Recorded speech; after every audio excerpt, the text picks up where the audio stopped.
दोस्तों, खाना कैसा होना चाहिए, कैसे खाना चाहिए और खाना खाते समय किन बातों का ध्यान रखना चाहिए, इसके बारे में हमारे शास्त्रों में बहुत ही डिटेल में बताया गया है। अच्छा और अच्छे तरीके से बना हुआ खाना हमेशा ही हमारे लिए फायदेमंद होता है। इसके अलावा हमारे शास्त्रों में यह भी बताया गया है कि खाना बनाने वाले को भी कुछ नियमों का पालन जरूर करना चाहिए, जिससे उसके बनाए खाने से घर परिवार में सबको फायदा हो सके। खासकर यदि घर की महिलाएं उन सभी नियमों को ध्यान में रखते हुए खाना बनाएं, तो उस घर में हमेशा सुख शांति और समृद्धि बनी रहती है और घर के लोग मुसीबतों से दूर रहते हैं। उन सभी नियमों में सबसे बड़ा नियम यह है कि घर की महिलाओं को खाना हमेशा सुबह जल्दी उठकर बना लेना चाहिए।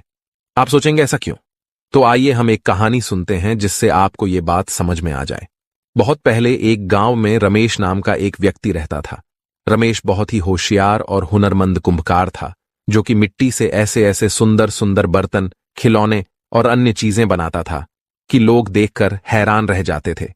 उसकी बनाई हुई चीजों को खरीदने के लिए लोग दूर दूर से आते थे। इस प्रकार अपनी कला से वो अच्छा खासा पैसा कमा लेता था। उसने अपने लिए एक बड़ा सा घर और अन्य सुख सुविधा की वस्तुएं भी जुटा ली थीं।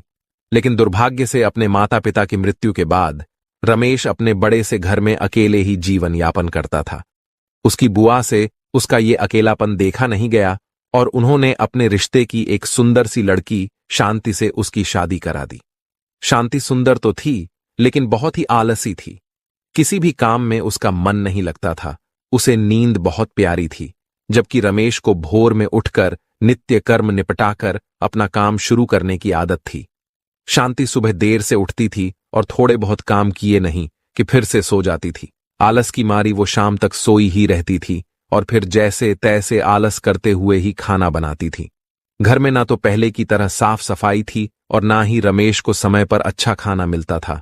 घर में कोई बड़ा भी नहीं था जो शांति को डांटता समझाता। शादी के कुछ महीनों तक तो रमेश ने सब बर्दाश्त कर लिया, लेकिन अब उसे लगने लगा था कि इससे तो वो कुंवारा ही ठीक था। कम से कम समय पर काम पर चला जाता था, घर में सफाई रखता था और अपने हाथों से समय पर खाना बनाकर खा भी लेता था। यहां तो दोपहर होने तक खाना बनने का नाम ही नहीं होता था। अब उसे शांति के व्यवहार और आदतों से चिढ़ होने लगी थी, लेकिन जैसे तैसे निभाना तो था ही, सो चुपचाप निभा रहा था। शांति को उसने प्यार से, डांट से, हर तरीके से समझाने की कोशिश की, लेकिन शांति थी कि सुधरने का नाम ही नहीं लेती थी। धीरे धीरे रमेश के बर्दाश्त की सीमा खत्म हो रही थी और वो गुस्से में रहने लगा था। समय पर खाना न मिलने पर उसे अक्सर काम पर जाने में देरी हो जाती थी। कई बार तो वो भूखा ही चला जाता था।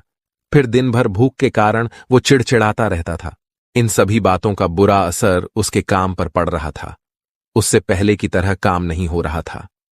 आमदनी कम होते होते इतनी कम हो गई कि उसका मुश्किल से गुजारा हो रहा था। पैसों की कमी के चलते अब शांति और रमेश के रोज झगड़े होते थे, जिससे दोनों ही परेशान हो गए थे। रमेश की बुआ को किसी ने इस बात की खबर दी तो वो अपने भतीजे गृहस्थी को देखने आई। रमेश के घर की हालत देखकर ही बुआ की अनुभवी आंखों ने सब भांप लिया। बुआ के सामने रमेश और शांति बहुत शर्मिंदा हो गए, क्योंकि पैसों की कमी से वे उनकी ढंग से आवभगत भी नहीं कर पा रहे थे।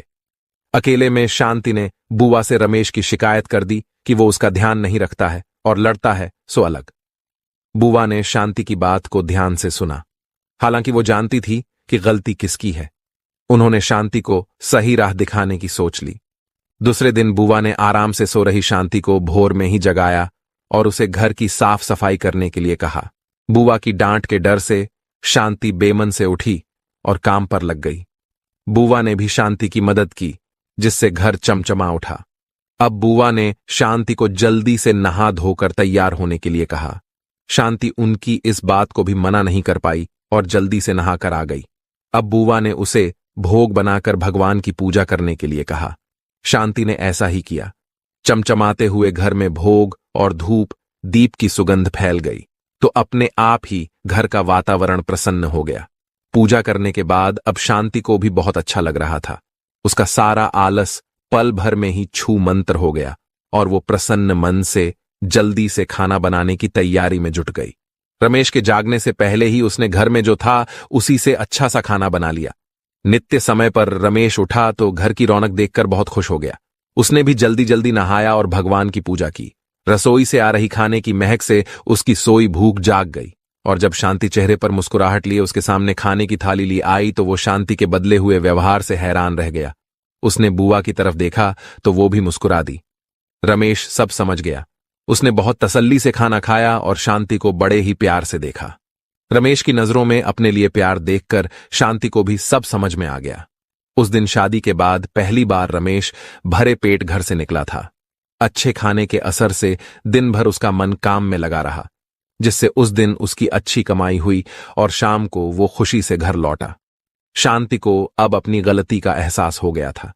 अब वो जैसा बुआ बताकर गई थी वैसा ही करती थी। सुबह जल्दी उठकर खाना बनाने से रमेश कभी भी काम पर भूखा नहीं गया। समय पर खाना खाने से उसका चिड़चिड़ापन दूर हो गया और वो पहले की तरह काम पर ध्यान देने लगा। उनके घर में फिर से सुख समृद्धि लौट आई। तो देखा आपने दोस्तों कि केवल सुबह जल्दी खाना बन जाए तो उससे कितना फायदा हो सकता है। इसीलिए दोस्तों कहा जाता है कि रसोई घर में ही परिवार का भाग्य तय होता है। एक स्त्री अपने घर को कैसे रखती है, इसी पर पूरे परिवार की किस्मत टिकी हुई होती है। अगर स्त्री देर से जागती है, देर से भोजन बनाती है, तो इसका नकारात्मक प्रभाव उस घर में रहने वाले लोगों पर पड़ता है। घर की जितना स्वच्छ और सुंदर रखा जाता है, उतनी ही घर में खुशहाली बढ़ती है। इसीलिए महिलाओं को हमेशा अपने घर को स्वच्छ रखना चाहिए। भोजन हमेशा सुबह जल्दी बनाना चाहिए। देर से बनाए हुए भोजन पर अशुभ शक्तियां अपना हक जमा लेती हैं। शास्त्रों में साफ साफ कहा गया है कि देर से बने भोजन पर प्रेत तथा अन्य अशुभ शक्तियां अपना अधिकार कर लेती है और ऐसा भोजन करने से उस व्यक्ति की अधोगति होती है, घर में दरिद्रता आती है, घर में क्लेश होता है। इसीलिए कहा जाता है कि जितना जल्दी रसोई घर में भोजन बनता है उतनी ही जल्दी घर की तरक्की होती है। साथ ही रसोई घर को हमेशा स्वच्छ रखना चाहिए। रसोई घर में कभी झूठे बर्तन नहीं रखने चाहिए। रात्रि में रसोई घर में झूठे बर्तन होते हैं तो उस घर में नकारात्मक शक्तियों का वास होने लगता है। दोस्तों, घर के पुरुषों का भाग्य स्त्रियों के ऊपर टिका होता है। इसीलिए घर की स्त्रियों का भी सदैव सम्मान करना चाहिए। जिस घर में स्त्रियों का अपमान किया जाता है उस घर में मां लक्ष्मी कभी प्रवेश नहीं करती है।